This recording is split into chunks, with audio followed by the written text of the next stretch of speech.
We now come to a part of the program I know we're all excited about.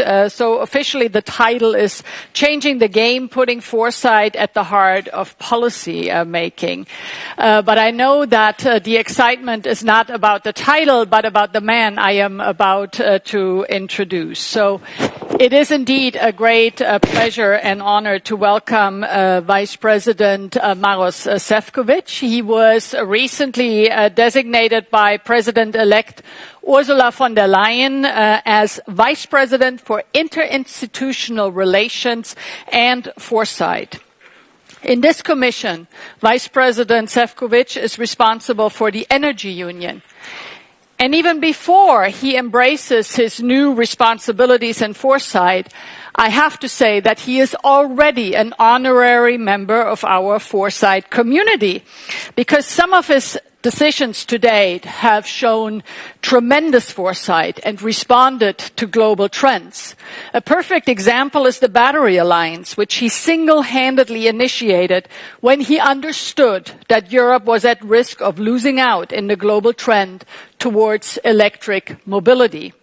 Far from just a legislative proposal, it is a comprehensive initiative that cuts through the work of several of our departments and has brought together an eclectic group of stakeholders, both from within but also from outside of public policy, to drive forward an ambitious battery strategy.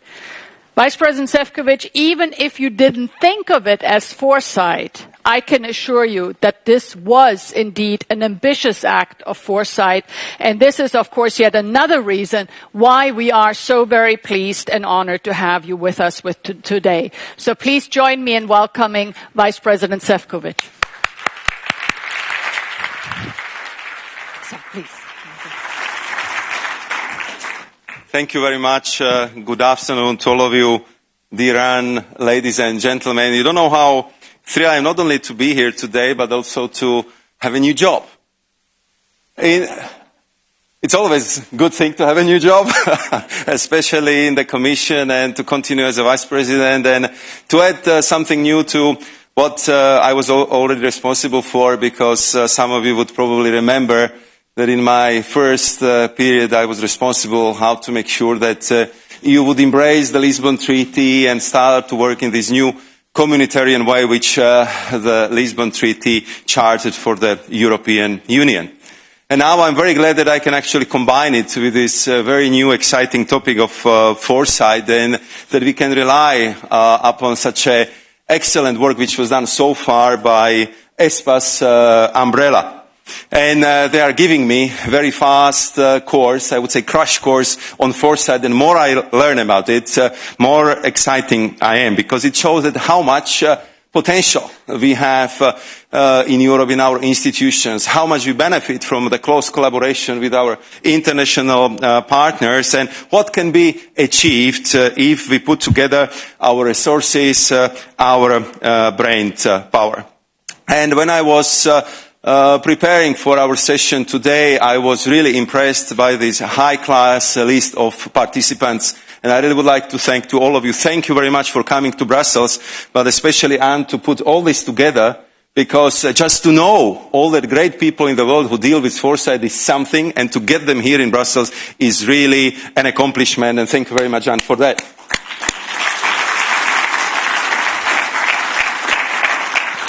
And what I would like to underline is that we need you. We need you badly, because we see how the world is really changing, transforming in unprecedented pace. We discussed, and as you know, I was responsible for Energy Union, which part of big responsibility was to make sure that we would succeed at Paris conference, that we would tackle the climate change. But nevertheless, despite of all the efforts that we put in it, that Europe is putting against tackling the climate change, we know that it's not enough, and that the humanity's ecological footprint has resulted in what today most of the people feel, perceived, and call what it truly is, and this is the global climate emergency. And of course, for us parents, the pity is that already the generation of our children might suffer really very negative, dramatic consequences of what we humans did to our planet. Then we have a new phenomenon. We have a global race for the leadership in key enabling, or let me call it by its true name, empowering technologies, including the digital technologies which are transforming every part of our life. And we all know that this is not just about the economy. Yes, strategic technologies are source of future prosperities, but they're also source of global influence. And therefore, we just have to look at them at the means of the new possibilities, but at the same time as a source of sometimes radical transformation of our societies. And if we want to be really honest with each other, we see how this fourth industrial revolution unfolds, but we also have to admit that we are still broadly unprepared for all of its impacts. The next point I would like to highlight is the fact that the multilateral, liberal, international order that Europe stands for is in fact in our DNA, because this is how we cooperate and collaborate in Europe, is undergoing its deepest crisis since World War II. And I know that you have spoken at length about the future values. It was a very impressive session, and I'm sure that we need many more discussion and talks about these issues, and we have to really deliver it to all the capitals of important countries on this planet, just to remember how the values are important for our cooperation and for our future. And then how affected they are by the fact that we are living in the age of disinformation combined with security threats and persisting inequalities across the board, between rich and poor, between men and women, between north, south, east and west, demographics, how we are fighting for the access to water, how we still are not able to provide enough food for the people living on this planet, and how all these factors are putting real strains on our democracies. So these are just few examples about the profound structural and accelerated change on the horizon. And these are all the reasons why I was underlying in my previous portfolio in all my discussions with the partners, and also we agreed on the analysis with the President-elect Ursula von der Leyen on the simple truth that the decisions which this Commission will propose, which this Parliament and the Council in this period will approve, would really shape and form the place of Europe in the world for the rest of the century. What we will do in the next 5 years will really decide where Europe will be in 2030 and beyond. And we have to have good answers, because we have to ensure that the Europe would not end up as a middle power caught up between two hegemons, the United States and China. So how can we ensure that the 21st century would be also European? And I see that you had an intervention on with the title that the future is Asia. Are we ready for it? Let me here in Berlaymont politically challenge that. I hope you would have more diverging views than that, because I'm also sure traveling abroad and talking with our international friends and partners, going through these dramatic, turbulent developments in the global politics, I'm absolutely sure that the world, with all due modesty, needs Europe more than ever. For we stand for how we cooperate, how we respect the international law, values, how we try to help developing world, how we are serious about equalities, and how we want to have peaceful development in our world. Therefore, we need to do this right, and we have to have good answers to all these strategic questions.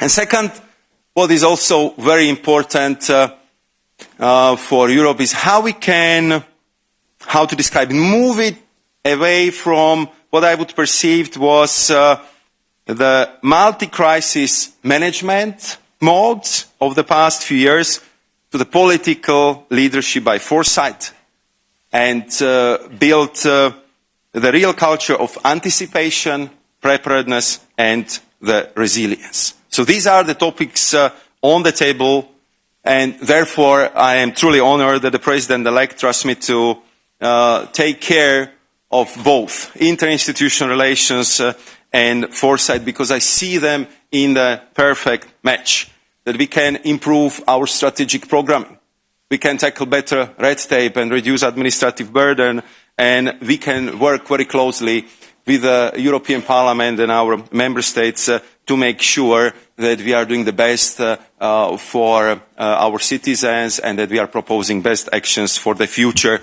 And if we do it right, if we link it well, it could be a true game changer.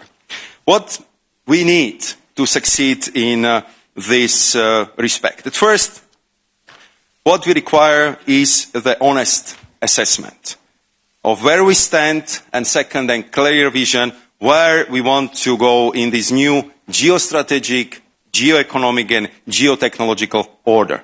And there is, again, no coincidence that the President-elect has branded her new commission as a geopolitical one, because geopolitical are the challenges.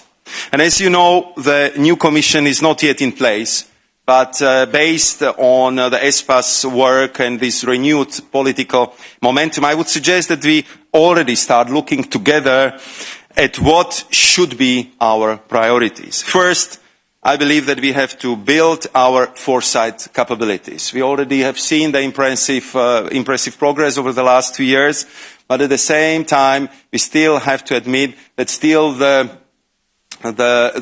knowledge, the capabilities are a bit more scattered around the Commission, that we need them to have them more action-oriented, and that we need to have high, ambitious goals, and this should be to really strive for world-class anticipatory governance. That should be the goal of the European Union, global excellence. And therefore, we need to build foresight capacity inside the Commission, but also in a close collaboration and cooperation with external actors. And my first intention would be to mobilize as much as we can resources of the Joint Research Centre, who should be the key enabler and multiplier. But at the same time, I know that this would not suffice, because we need to create synergies also across the Commission, inside and outside of our institutions, and therefore I would propose to set up an EU strategic foresight network that will bring together the best of EU institutions and the member states, and here I know that we can rely on that impressive network which was already built. When I talk to some of the ministers of the EU member states, what will be my new job, they've been very excited, and they said, so you will be something like the Commissioner for the future, yes? I said, let's hope so. And he said, you know, I'd also like to be called Minister for the future. So I said, okay, let's establish the networks of the ministers for the future. It's something what each country needs. Each government needs foresight. Each government needs to look what is over the horizon. And I think closer we work together, more we share the knowledge and information, better results we would achieve. And then, of course, we need to build a strong governance system aimed at structurally embedding the foresight in the policy making. As you know, President-elect asked me to prepare and steer the work on annual foresight report on key transformative megatrends. And we want that this report would feed into the State of the Union address and our multi-annual programming. I believe that these reports would have a potential to trigger debates beyond the European Union. Again, our ambition should be to start the global debates at international forums like G7, G20, and really to discuss the conclusions of our foresight analysis with our international partners. Second, I think that we have to focus more on strategic prioritization and action. We should make sure that our foresight activities are anchored into medium to long-term strategic policy objectives. And this is what I always remind my colleagues in the European Commission. We have to be as practical as possible. We have to bring the results which would enable better decision making, which would be easily explained to the politicians, which we can bring down to the citizens so they know what we are proposing, what we are talking about, and what kind of action we suggest we should undertake. And then, of course, I will do my best that the results of the expertise which we already have, which we are going to build, is properly addressed and worked with on the highest political level, be it here in the Commission or in the European Union. To get there, I think we need to have good answers to the key questions which we will be asked. The first one of them would be what long-term issues are of strategic importance to Europe. I believe that based on foresight work, we should engage political actors to develop a common vision and send the right signals on our long-term objectives. Then we have to answer to the question, what gaps do we need to overcome to reach these goals? What are the key enablers? What are the obstacles? And here we have to base our proposals on the strong evidence, and we have to introduce evidence-based policy making to become a new political culture when we prepare our proposals.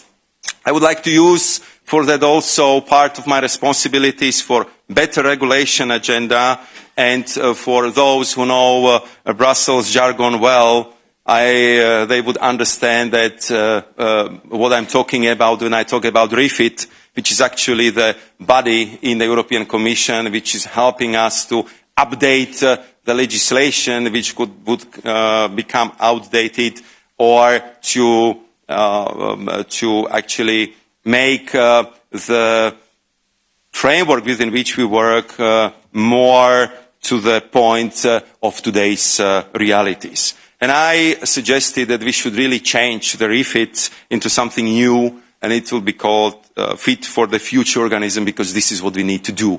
We need to be future-oriented in our legislation and in our policy making. And I very much like the idea of the policy design board that would allow integrating robust foresight into our evidence-based policy making and concrete actions which would be then suggested. And then finally, the question which I'm sure would emerge in our discussions, what policy orientations and actions should we collectively endorse? And here Anna was kind enough already to mention the examples of the European Battery Alliance, which even at 12 hours, I believe, help us to secure the bright future for our industry, to make sure that not only the best cars, but also the cleanest, the greenest cars on this planet will be also in the future manufactured here in the European Union. What we did in the 2 years was that we changed the approach of the leaders of the automotive industry in Europe to electromobility, that we created a framework and value chain, a new ecosystem which attracted more than 100 billion of euros of the private investment going into the production of the sustainable green batteries, and that in this way we are pretty sure that we are catching up with our Asian competitors, and that the sustainable cars and the batteries with the highest sustainable criteria will be manufactured here in Europe. And I believe that we can replicate that approach also on other strategic technologies where we need to make sure that we will develop the proper qualities, proper know-how, and also proper means to make sure that we manage and master the technology at the highest possible level. So to be clear, foresight will only be a game changer if it has joined up if it has collective ownership, and it would require to be really changing the way how we do our work in Europe, a lot of political courage, because otherwise we would risk that it would become purely intellectual exercise, which would be a waste of all of your talents and the good ideas you presented to us. And my last point, because this is what we are doing here today, is about imperative of participatory governance. I think that we need to engage much more with the stakeholders, whether EU institutions, national foresight institutions, but also other actors on the ground and also with the wider public as such. And as I said, my previous experience with the Energy Union clearly taught me that you cannot build Energy Union here in Brussels. We have to build it in our member states, in our industry, in our cities, in our villages. And I would say that with these discussions we are having right here, it falls even more into the category what must be discussed with our industry, with our citizens, and with our civil society. Therefore, foresight will feed into the Conference of the Future of Europe, and we will use all the networks of the Commission representations, European Parliamentary Office, in setting up the proper fora where we can discuss our findings and where we can put all these questions on the wider public debate for the future. And I hope that we can use also ESPAS network of the young talents to communicate with them and to help us to communicate with their peers across the EU member states. And I also appreciate the idea which was suggested that we should also try to entice the curiosity of the young minds, and I would launch the Future of Europe essay competition for the high school students, because I believe that also children like to talk about the future. They like to think about what can be done to make sure that our societies and our planet has a bright future. So, to conclude, I would like to say that foresight is not a luxury item anymore, that it's a must, and that we really have to use all the expertise and foresight capabilities to make sure that Europe will be resilient, that Europe will remain to be a major global player in these turbulent times, and that we will keep that ability to form our own future, and that we are ready to do it together and closely with our partners. We need to be able to shape the transformative megatrends at work. It is either this, or we would become the victims of our future, and that is politically unacceptable. This is fundamentally why we have decided that foresight should become a political priority for Europe, and we know that we have to move fast because the key challenges ahead of us are of enormous proportion, and we have to deal with them accordingly with all our force and powers. We see how the new economy sectors are changing the future of work. We see how the strategic value chains are creating the new dependencies. I was working last 5 years to make sure that Europe will not be dependent on the fossil fuels from one particular source. Now we have to make sure that we will do the same for other raw materials, for rare earths, for technologies, for all the technologies we need to make sure that our militaries would have their independence and our access to space is properly guaranteed. So this is ultimately about our shared strategic sovereignty in a political, economic and technological sense. And the third and the last I would mention is the future of our democratic fabric. We've been discussing the plague of nationalism, intolerance, xenophobia, the way how the populist leaders are not ashamed to attack the democratic institutions, and therefore we have to use all our knowledge to make sure that we would be countering and tackling this negative trend as well. So we have a political responsibility to address the democratic challenges forcefully, and therefore I am very much looking forward to the discussion we will have in the following session, which is on democracy, free societies and their enemies. And my last word would be again the word of gratitude and thanks for all of you coming to us to share your knowledge, share your insight, and we are very much looking forward to your conclusions. And I would like to wish you to have excellent today conference and great stay with your colleague friends here in Brussels. Thank you very much.